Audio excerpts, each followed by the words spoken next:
Bonjour et bienvenue. Au cours de cette séance, on va apprendre comment faire la mise en forme sous tableur. Pour commencer, prenons l'exemple suivant. C'est une facture après avoir subi une mise en forme. Ce que nous pouvons y dégager, au niveau de l'entête, le logo suivi par les noms de la société avec un jeu de couleur en turquoise. Le titre, par sa taille importante par rapport aux autres données. L'identification de l'entreprise émettrice dans un fond bleu clair et celle du client dans un fond blanc avec un texte en gras. Le numéro de facture sous forme de 4 chiffres ainsi que la date de facturation sous un format spécifique. Il ne faut pas oublier les informations sur le produit fourni, organisées ci-dessous sous forme d'un tableau, contourné à l'extérieur par un trait continu, séparation des cellules par des traits interrompus. Le prix de la marchandise, comme vous le voyez, sous un format monétaire. Il est clair que la mise en forme permet d'améliorer l'apparence d'un classeur et de le rendre plus attirant et bien lisible. Pour ce faire, il suffit de sélectionner la plage de données. Ensuite, Excel nous propose plusieurs groupes permettant de faire la mise en forme. Le groupe police nous permet de modifier le style, la taille, d'appliquer un jeu de couleurs, aussi d'appliquer des attributs. Le groupe alignement nous permet de modifier l'alignement de texte sur le volet horizontal et vertical. On peut appliquer un retrait.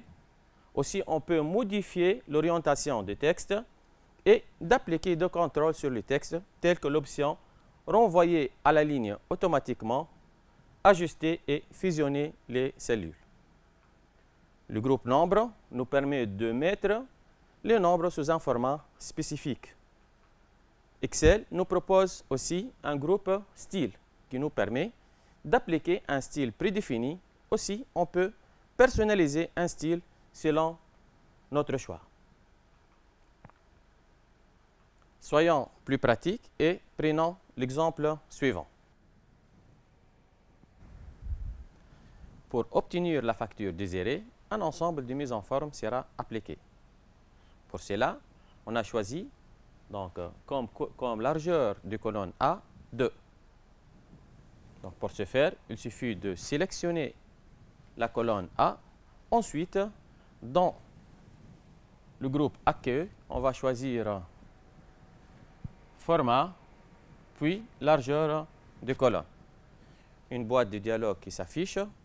On va taper donc 2 comme colonne A et valider par OK. Donc à cette étape, donc, il est demandé de modifier la largeur de colonne. Donc pour la colonne B, C, E, F et G, on a choisi la valeur 20. Donc pour ce faire, il suffit de sélectionner cette plage de cellules. Donc il suffit de sélectionner cette plage de cellules. Ensuite, la même démarche sera appliquée. Donc dans le groupe cellules, on va choisir format. Ensuite, largeur de colonne. Donc, et on va taper la valeur 20 et valider par OK.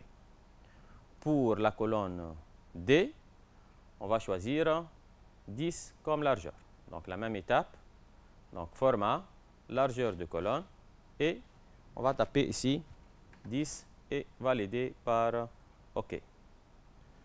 Passons à la deuxième partie de cette question.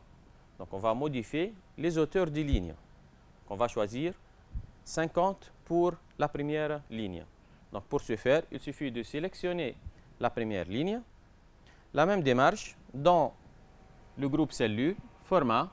On va choisir maintenant hauteur de ligne. Une boîte de dialogue qui s'affiche.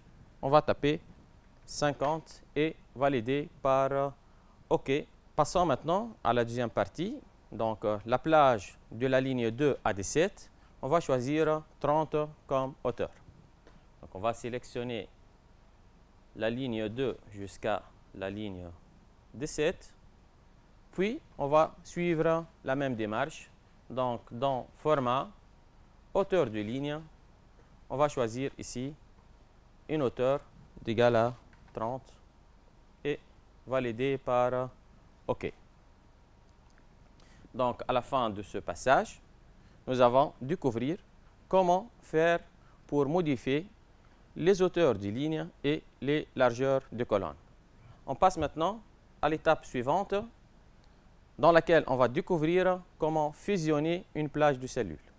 Donc, pour ce faire, on va sélectionner la plage concernée, c'est la plage B1 jusqu'à G1. Donc, on va sélectionner cette plage de données.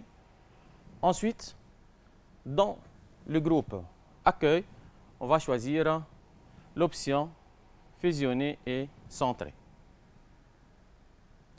La question suivante, on va modifier l'alignement de cette plage de données. Donc, pour ce faire, on va dans le groupe Alignement. Donc, on va modifier l'alignement horizontal ici par gauche avec un retrait et vertical par centré. Aussi, on va appliquer un retrait égal à 10. Donc, pour achever, il suffit de cliquer sur OK. À la fin de ce passage, donc, nous avons vu comment faire pour modifier l'alignement dans une plage de données. Passons maintenant à l'étape suivante. Donc, il est demandé de modifier le contenu de la plage B1 jusqu'à G1, donc avec un remplissage blanc sur un fond turquoise, accentuation 1, plus sombre 25%. Donc, pour ce faire, il suffit de sélectionner cette plage de données. Ensuite, dans le groupe police, on va choisir couleur de remplissage et donc accentuation 1 plus sombre 25%. Pour la plage de données B2 jusqu'à G3, donc on va sélectionner cette plage de données, donc B2 jusqu'à G3. On va choisir comme fond turquoise, accentuation 1, plus clair 40%. Donc pour ce faire, donc il suffit de faire la sélection, puis on va choisir la couleur bleu, accentuation 1, plus clair 40%. Passons maintenant à la question suivante. Donc il est demandé d'insérer le logo de l'entreprise à la position gauche et en haut de la facture. Pour ce faire, il suffit d'aller dans l'onglet Insertion, puis dans le groupe Illustration, on va choisir Image. Une boîte de dialogue qui s'affiche, il suffit d'aller au chemin où se trouve ce logo. Donc, on va sélectionner ce logo et achever par Insertion. Donc, on va placer ce logo dans la position souhaitée. Donc, on peut modifier l'auteur et la largeur de ce logo, tout en maintenant le bouton gauche de la souris enfoncé. Donc, à la fin de cette étape, nous avons vu comment faire pour appliquer un fond et comment enrichir un classeur avec des images. Passons à l'étape suivante. Donc, on va modifier la police de texte. Donc, dans la plage B1G1, on va choisir comme police Arial. Donc, pour ce faire, il faut aller dans Accueil et dans le groupe police, on va choisir la police Arial. Donc, il suffit de taper la lettre A pour afficher la police Arial.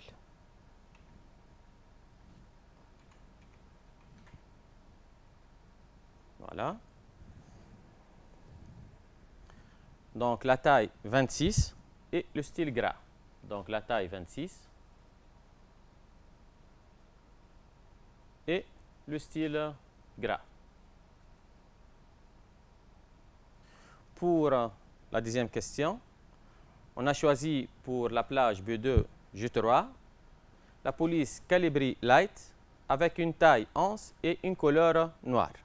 Donc, pour ce faire, on va sélectionner la plage de données concernée, donc B2 jusqu'à G3. Donc, ici, on va choisir Calibri Light. Donc, Calibri Light. Et comme taille 11 avec une couleur noire. Donc, on va appliquer un jeu de couleur noire. Donc, on clique ici pour afficher la liste de couleurs. Donc, on va choisir la couleur noire. Passons à la troisième question. Donc, il est demandé d'appliquer la police Calibri Light avec une taille 11, la couleur turquoise, accentuation 1, plus sombre 50% sur la plage B4 jusqu'à GD7. Donc, pour ce faire, on va suivre la même démarche. Il suffit de sélectionner la plage concernée, donc la plage B4. Donc, tout maintenant, le bouton de la souris enfoncé. On va glisser ici, B4 jusqu'à GD7. Voilà. Donc, on va choisir comme couleur Calibri Light. Donc, on va choisir Calibri Light. Donc, Calibri Light. Avec une taille égale à 11 et un jeu de couleur turquoise plus sombre 50%. Voilà. Voilà. Passons à la question suivante. Donc, on va appliquer le style gras pour les cellules GD7 et la plage F13 FD7.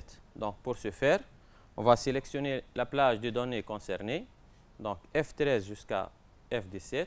On passe à F13 jusqu'à FD7. Donc, tout en maintenant le bouton CTRL enfoncé. Voilà. Maintenant, tout en maintenant le bouton CTRL, on va sélectionner cette plage de données. Puis, on va choisir le style gras.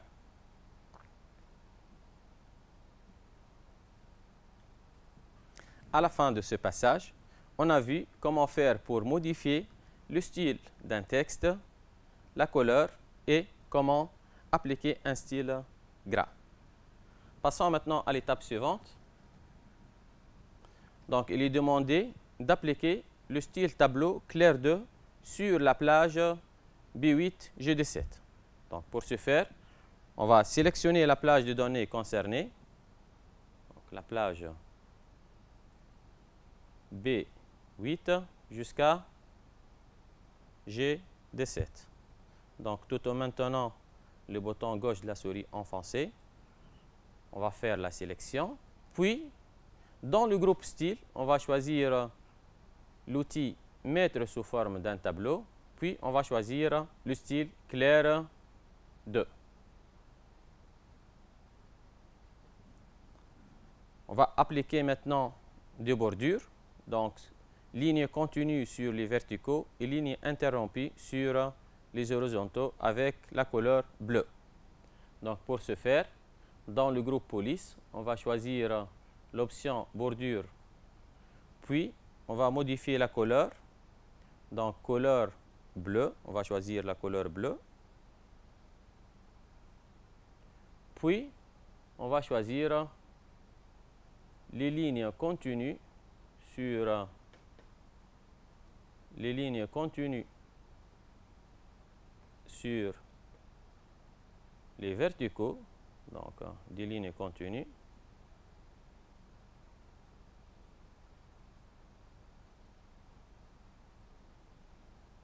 Et des lignes interrompues sur l'horizontale et validé par OK. Passons maintenant à la question suivante. Donc, on vous demande d'appliquer une bordure épaisse en encadré sur la plage de données B8G8 et FD7G7. Donc, pour ce faire, il suffit de sélectionner la plage de données concernée. Donc, tout en maintenant le bouton gauche de la souris enfoncé, on va glisser pour faire la sélection. Ensuite, dans le groupe police, on va choisir la couleur, bien sûr, de la ligne, une couleur bleue. Puis, on va choisir donc bordure épaisse en encadré. De même pour la plage FD7 G17. D7. Donc, on va choisir une bordure épaisse et en encadré. À la fin de cette étape, on a vu comment faire pour modifier donc, les bordures du tableau et comment appliquer le style tableau sur une plage de données. Passons maintenant à l'étape suivante. Donc, on va modifier le format de nombre. Donc, il est demandé de modifier le numéro de facture ou de mettre le numéro de facture sous forme de 4 chiffres. Donc, pour ce faire, il suffit d'aller dans l'onglet Accueil, puis dans Format, on va choisir Format de cellule. Donc, dans le groupe Nombre, on va choisir Personnaliser, puis on va choisir ici, on va taper 4 chiffres, donc 4 zéros, pour mettre le numéro de facture sous forme de 4 chiffres. Pour la cellule G5, il est demandé de mettre la date de facturation sous format suivant. Donc, pour ce faire, il suffit de sélectionner cette cellule. Ensuite, dans Format, Format de cellule, on va choisir la catégorie Date, puis le format souhaité et valider par OK. Donc, pour la plage de données E9, G12 et G13, GD7, donc on va mettre ces plages de données sous un format monétaire. Donc, pour ce faire, il suffit de sélectionner les plages concernées. Donc, on va sélectionner la plage E9 jusqu'à G12 et tout en maintenant la touche contrôle du clavier enfoncée, on va faire le reste de sélection. Donc, ensuite, dans l'onglet Accueil, donc, on va aller dans Nombre. Ensuite, on va choisir donc, Monétaire, l'option Monétaire. Ici, on va choisir le dinar tunisien. Bien sûr, on peut choisir le nombre du chiffre décimal. Donc, on peut choisir 3 et valider par OK. Donc, on va modifier l'alignement. Donc, droite. On peut cliquer directement ici sur l'option droite dans le groupe alignement. Donc, à la fin de cette étape, nous avons vu comment modifier donc, le format d'une cellule, comment mettre une date sous un format spécifique et comment mettre les informations monétaires. Passons maintenant à l'étape suivante. Donc, il est demandé de définir une zone d'impression. Donc, pour la plage de données A1, G18. Donc, pour ce faire, on va sélectionner la plage de données, donc A1 jusqu'à G18. Puis, dans l'onglet Mise en page, on va choisir le groupe Mise en page, zone d'impression, puis définir. Pour la plage B13 jusqu'à E17, aucune bordure demandée. Donc, on va sélectionner cette plage de données. Donc, dans Accueil, dans le groupe Police, on va choisir Autre bordure. Donc, on va annuler les bordures appliquées dans cette plage de données. Donc, on va appliquer ici une bordure avec une ligne continue sur le vertical et valider par OK. À la fin de cette étape, nous avons vu comment définir une zone d'impression et comment annuler les bordures appliquées. Donc, passons à l'étape suivante. Donc, on va imprimer notre facture. Donc, pour ce faire, il suffit d'aller dans Fichier, puis Imprimer. Donc, nous avons ici un aperçu sur la facture réalisée. Pour évaluer, passons maintenant à l'évaluation suivante. Prenons l'évaluation suivante. La première question, parmi les actions suivantes, identifiez celle de mise en forme. Prenez un temps de réflexion. Très bien. Donc, aligner le contenu d'une cellule, modifier la couleur de remplissage d'une cellule et modifier la police de contenu d'une cellule.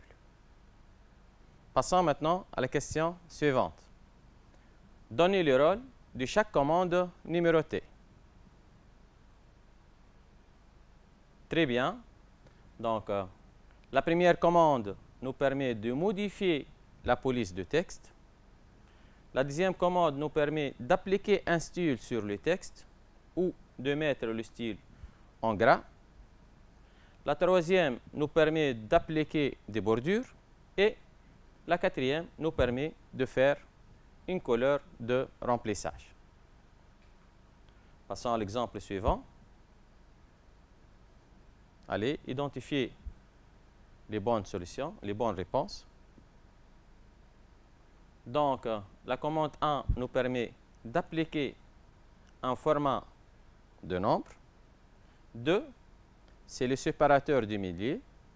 Et 3 nous permet d'ajouter ou de réduire les décimales.